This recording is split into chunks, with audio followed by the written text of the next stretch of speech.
турмуш таанымыңдан да кеп кылалычы, жанагы оркестр болуп көрдүң беле? Эки жолу уктум окшойт. Бир жакшы классикалык музыка угуп отурсаң, интервал, ритм, пауза бар да. Бирок ошол пауза болгон убакта деле музыка жаңырбаса деле, бирок музыканы угуп турганда эргүүгө кирип турасың да. Ал саясаттагы ритм деле ушундай да, оркестрда жандуу музыкадайчы. Анан бир полифония, гармония жаңырып турат да. Кабат-кабат толкундай моунда келип, анан ошол толкун бир катуу келет, акырын келет. Анан саясатта деле ошол да. Бирок бизде ошондой саясий ансамбль болбой келатат да. Коом менен, оппозиция менен аткаруу бийлиги деле дайыма ушу бир гармоничный келе албай эле кылдан кыйкым издеген. Парламент менен аткаруу бийлиги көп учурда айылдагы жана абысындардын деңгээлиндей да. Кайым айтыш, акыйнек айтыш деңгээлиндечи. Конструктивдүү бир сын айтып, бирин-бири сын менен да эсептешкен да бийлик жок. Конструктивдүү сунуш айткан да оппозиция жоктой да. Болсо дагы кулакка кирбейт да, аткаруу бийлигинин кулагына кирбейт. Айтам экен, бүгүнкү реалиялар. Президент институту деген бар, Жогорку кеңеш деген бар. Өкмөт деген бар, премьер-министр. Президентте ким бар? Прокуратура бар. ККМБ бар. Тышкы иштер министри. Жок, тышкы иштер министри МИДке карайт, эми өкмөткө карайт негизичи официалдуу түрдө. Эми Нацстатком бар, Госкадр бар, эми алардын көп деле ролу жок. НИСИ деген бар. Бирок могу жерде талаштууда мен айтам, терискин жагын айтып атасың. Бирок биздин шартта, биздин ыңгайдачы тышкы иштер министрлиги президенттин кабак-кашын көбүрөөк карайт. Деги эле парламент деле, аткаруу бийлиги деле. Мен замминистр болгон кезде бир убакытта эки чогулуш болот эле. Бирөө президент аппаратында, бирөө өкмөт аппаратында. Анан кээ бирде болуп калат, бирөө жогорку кеңеште жүрөт, бир замминистр, анан сенин маселең боюнча же бияка барышың керек же. Кимден көбүрөөк корком? Президентский аппараттанбы же өкмөт аппараттанбы? Парадокс. Президент аппарат албетте булар авторитеттүүрөөк, бирок сага бирөө сөгүш жарыялаша өкмөт жарыялайт. То есть мен эмне айтып атам, биз каша. То есть кимге баш ийерин билбейсиң. Ошон үчүн менин оюмча бул маселени чечиш керек. Кантип? Келерки депутаттар менин оюмча бул маселени көтөрүп чечиш керек. Муну чечүүнүн жолу бир гана ошо күчтүү парламент. Же президентский өлкө болуш керек, же парламентский өлкө болуш керек. Эми президентский өлкөнү көрдүк эки жолу. Ооба. Эки жол эмес, үчүнчү жолду деле көрүп атабыз десек болот. Азыркы башкы Ликуан юлар келбей койду, башкалар келди. Пашиняндар келбеди. Саакашвили да келбеди. Демек бир тарапка болсок, ошондо чындыгында жана преференциялык системаны коюп, жогорку кеңешке принципиалдуу, чыныгы эл колдогон адамдар келсе, ошол адамдар принципиалдуу өкмөттү шайласа, ошол өкмөткө монун баары баш ийсе, ошондо маселе чечилет, сиз айткан гармония пайда болот. Бүгүнкү күндө гармония пайда кылыш кыйын, анткени иштей турган өкмөт, жооп бере турган өкмөт, аларды шайлай турган жогорку кеңеш, бирок иш түрүндө камчылап, контролдоп башкарган чындыгында президент. Саясий ансамбль жок болуп атат да, маселен пультта турган дирижер таягын канча музыканттар отурат, канча музыка оркестрдин курамындачы, ошонун баарын бир ыргакка салгандай, бизде конституцияданбы же ошол бизде саясий элитанын жогунанбы? Ошо дирижерлук кылганга жараган. Эми системада мен айткандай мүчөлүштүктөр бар. Ал жагын оңдошубуз керек, гармония болуш үчүн. Анан жана буга чейин айтып кетпедик, стереотип, кандай адамдар бийликте отурат, ал өзүнчө маселе. Ал билим берүү тармагы аркылуу, элдин шайлоо система, аң сезимди көтөрүү аркылуу ал оң болуш керек. Анан системаны да түздөп койсок, ошондо менин оюмча гармония пайда болот да. Бирок биз образды айтканда бири-бирине жардам берип кетет. Дирижерлор сырттан дирижировать эткенде. Менин оюмча биз кыргыздар 2000 жылдан бери барбызбы, 3000 жылдан бери барбызбы, ар кандай маалымат бар. Ар дайым сырткы да күч болгон, ички да күч болгон. Ал нерсени биз өзгөртө албайбыз. Биз өзүбүздү өзгөртө алабыз. өзүбүздүн сапатыбызды, элди башкарган адамдардын тизмесин, сапатын ошону өзгөртө алабыз. Бирок Россия көбүрөөк Россия, Кытай, Америка жана башка дегенде алар ар дайым болуп келген. Мындай айтканда, эмне үчүн бүгүн күн ысык деп айтканда мааниси жок. Мен ошо күн ысыганга даярмынбы, кондиционерим барбы, крышам барбы деген суроого жооп бериш керек да. Соңку убактардагы парламентте кабыл алынган мыйзамдарда көп учурда Россия Федерациясынын көчүрмөсүндөй, буйртмасындай да сакасыздар. Ошол сырткы күчтөр деген Россияга көбүрөөк артыкчылык берип, Россияга көбүрөөк ошо жактын кабак-кашын карап саясат жүрүп аткан жокпу? Кулдук сезимибиз өзгөрө элек. Мен кыргызмын, мен көз карандысыз өлкөмүн, мен өзүм оокат кыла алам, кыргыздын ар намысын билбейм сактай алам деген ушундай, мен кул эмесмин, мен бул мындай айтканда эркин адаммын, эркин элмин деген сезим келмейинче чыныгы, ал жана билим берүү, ата эненин тарбиясы аркылуу келе турган нерсе. Ошол нерселер келсе, лидерлер аркылуу келе турган нерсе. Ошондо ким канчалык кыйын болсо да басымдуулугу ошого жараша азаят да. Эми өзүбүздү өзгөртө алабыз, аларды өзгөртө албайбыз, аларга алыбыз жетпейт. Биз 90-жылдарда эле Алым Токтомушев менен Салижан Жигитовдун мамлекеттик түзүм жөнүндө курган маектердин биринде неме сөз болду эле бул. Бизде мамлекеттик кызматта дагы, саясий айдыңда дагы дейли мындай улуттук мамлекеттик масштабта ойлонгон мамлекеттик ишмерлер жок эсеби депчи саналуу өтө болгондо да. Бүгүнкү күндө мындай ошол бир улуттук лидер деп айта турган бир биздин геосаясий оюнда да Кыргызстандын жемин жедирбей турган оюнчу барбы? Мен тааныбайм. Жакынкы келечекте может иш менен чыга тургандар пайда болот, көрөбүз. Бүгүнкү күндө мен мындай чыныгы элдик лидерди көрбөй элем да. Өтө кейиштүү.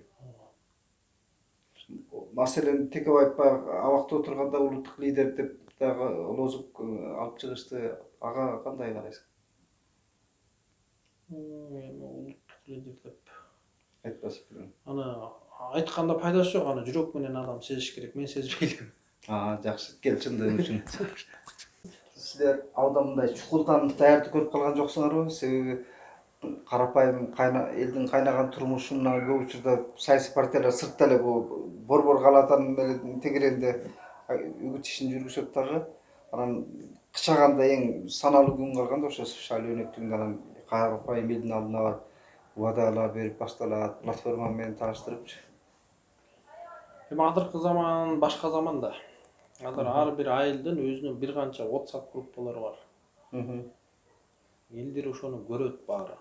Кичүүдөн баштап улууга чейин. Эгер ошол сиз менен сүйлөшкөн интервьюларыбыз, биз жөнүндө маалымат, роликтин баары элге ошончо жетсе, 21-жылында маалыматты жеткириш тез эле. Бирок өзүбүздү тааныштырыш, эл менен мындай бетме бет жолугуп, суроо жооп кылышка көбүрөөк убакыт кетет, бирок үлгүрөбүз менин оюмча. Үлгүрөбүз, анткени биз бир адам эмеспиз, биз 10-15 адамбыз. Менин оюмча үлгүрөбүз. Бирок шайлоо өнөктүктөрүндө бир адат пайда болуп калды. Ырчы чоорчуларды алдыга салмай, же болбосо молдокелерди карапайым калктын арасында кимдин кадыры чоң болсо ошону бетке кармаган партиялар көп да. Анан ошолуктан айланып өтө аларбы экенсиңер силер, же бир жаңы салтыңарды көргөзөсүңөрбү? Себеби ар бир жаңы саясий муун, жаңы маданият, жаңы салтты көргөзүш керек да электоратка. Менин оюмча мунун үстүндө көбүнчө интернетке басым болот. Анан өзүбүз эле жолугуп сүйлөшкөнгө аракет кылабыз. Бирок бир ырчы, чын жүрөктөн жүр чогуу жардам берейин, силер үчүн күйүп-бышып атам десе, мага жок деп да жооп бериш кыйын. Алда бир шайлоочу, алда сага жардам берем десечи. Атайлап чоң акчага жалдап жүр барып элге ырдап бер, көгүнүн көтөрүп бер деш, менин оюмча. Менин оюмча туура эмес. Бирок бизде пиар команда бар, эми алар менен да кеңешиш керек. Бизде ошо пиар командаңар десең эске келип атат. Бизде белдүү деген саясий партиялардын деле ошо шайлоо өнөктүгүнүн убагындагы ыкмалар бар да. Саясий технологдорду алып келген, Россиядан алып келет, Батыштан алып келет дегендей мындай өзүбүздөгү акылгөй кеңеш айта тургандар бар, алар менен эсептешпейт. Анан ошол ал сырттагы саясий технологдордун келип айткан установкаларын көрсөң эле ошол шайлоочуга барып, электоратка барып кандай убадаларды берсең эффектив болот, кантип тыйым берүүнүн жолун үйрөткөн ыкмаларды өзүм күбө болгон жайым бар да. Анан ошону көрүп анан жакаңды уштайсың да. Булар Кыргызстанды каяка апарып атат, булар ошол учурда элден упай топтоо үчүн гана аракет да, мунун баарычы. Стратегиялык бир аракеттер жоктой да. Себеби бизди сырттан башкарып атат дегенибиз ошол да, сырткы күчтөр. Себеби сырттан келген саясий технологдордун нускоосу менен биз ошол мурдунан алысты көрбөй атабыз да, улуттук саясат жүргүзө албай. Мен ойча саясий технологду укса болот, бирок сиз айткандай адам өзү чечим кабыл алыш керек. Анын кеп кеңештери кайсы мындай моралдык жагынан туура келет, туура келбейт. Бүгүнкү күндө жардам берген бул жергиликтүү эле саясий технологдор жардам берип атат бизге. Сырттан биз эч кимди көздөбөй элебиз, мындай пландар деле жок. Бирок ошо жергиликтүү калктын арасында активдүүлөр бар го, саясатка аябай насыгып барганчы. Ошолордун деле силердин журдан койгон талабы мындай болот да. Могу жолубузду салып бергиле, суусубузду чыгарып бергиле, көпүрөбүздү куруп бергиле деген деңгээлден өйдө чыкпайт да. Анан саясий партиялар да ошол деңгээлден өйдө чыкпайт да. Биз ушинтип добушун алалы деген баягы мындай сар эсепме болгон ушул да. Эми элдин аң сезими көтөрүлгөндөн кийин бул маселе чечилет да. Элдин аң сезими көтөрүлдү, көтөрүлбөдү. Бул шайлоочунун аң сезими маданиятынан мындай айтканда азыркы чак, өткөн чак деп атпайбызбы? Өткөн чакта элди ошого үйрөнүп, эл өзгөрбөй атса, аны кийинки келген бийлик мындай мисалдар менен, кылган иш менен өзгөртүш керек да. Көрсө жол салган үчүн эмес, мага жеке өзүмө билбейм, свет коюп берген үчүн эмес, же чөнтөгүмө 1000 сом берген үчүн эмес. Адамдар шайланып келип, анан ушундай өкмөттү алдыга, ана өлкөнү алдыга тартып кеткен кадрлар келди деген ошондой бир кейстер пайда болгондо менимче эл өзгөрөт да. Ошол. Бирок ошол биринчи кейсти ишке ашырыш оңойго турбайт. Бирок биз аракет кылабыз да. Баары эле айтат, аракет кылбайбыз деп эч ким айтпайт да. Анан бул баягы шаблон да. Элге аракет кылабыз, анан байкаштырып атабыз, караштырып атабыз деп өкмөттөн үйрөнгөн лексиконуңдай да. Анан мындай сынчыл көз караш менен караганда шайлоочуну кантип даярдайбыз могу шайлоого? Себеби кайра эле жермичте отуруп калышыбыз мүмкүн. Кайра эле баягы чимкирик деген парламент орун алып калышы мүмкүн да. Анда Мен оюмча бул шайлоо тарыхый шайлоо болот. 5 жылда көрдүк биз. Кандай адамдар башкарды, кандай жыйынтыктар болуп атат, аны эл деле көрдү, баары көрдү. Эгер бул кайра эле кайталанса, бул мындай айтканда митингтерге айланат менин оюмчачы. Бул жерде элдерде өздөрү бир ойлонуп, жакшылап аң сезимин ойготуп, туура чечим кабыл алыш керек деп ойлойм да. Ошо электораттын аң сезимине канткенде жеткиребиз. Биз ошол могу тарыхый мүмкүнчүлүк экени шайлоочу. Шайлоодон башка инструмент жок да. Мен сиздин алдыңызда 2 саат 40 кишиге сабак бердим. Биздин ата мекен ушу жаңыден биригүүнүн жаш платформасы деп 40ка жакын 20-30-тун тегерегинде, жаштын тегерегинде адамдар чогулуп,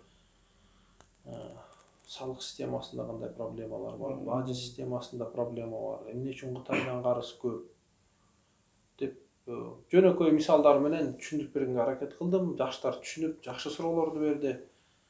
Алар башка тегерегине жайылтат. Ролик чыгарабыз, түшүндүрөбүз.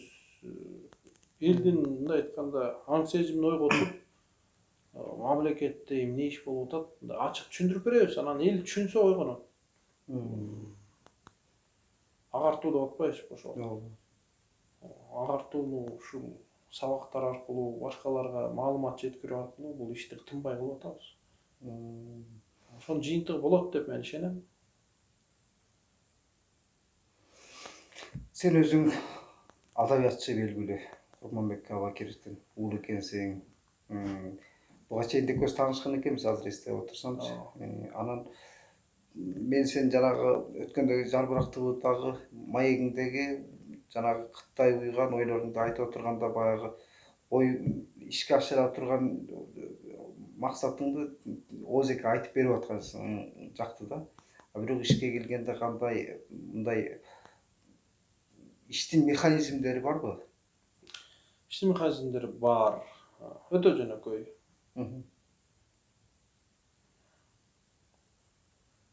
Кайсы жерден коррупция, бир тобокелчилик бар. Элдин акысына, бюджетке кол салганга рисктер бар.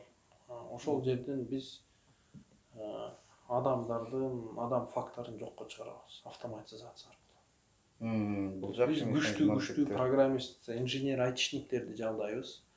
Ошону туура түшүндүрүп, ошолорго туура тапшырма берип, эң алдыңкы системаларды колдонгон эксперттерди жумушка жалдайбыз. Негизинен бажы тармагы менен салыкты көзөмөлгө салуу оңой эле да бүгүнкү күндө электрондук. Бул 21-жылымда мындай айтканда мүмкүнчүлүгү менен.